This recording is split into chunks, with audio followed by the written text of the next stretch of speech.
கருப்பசாமிதான். கண்ணெதிரே காட்சி தரும் கருப்பசாமிதான்.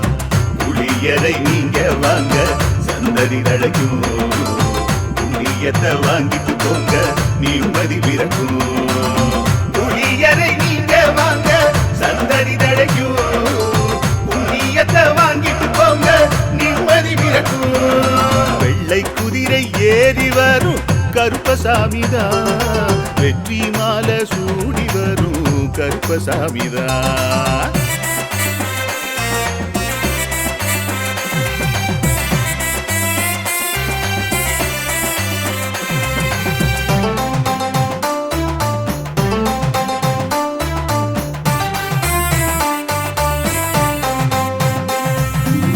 ராமரோட பரம்பரை தானே புளியரை கருப்பசாமி, ஐயப்பசாமி சித்தரோட அருள்வாக்கு.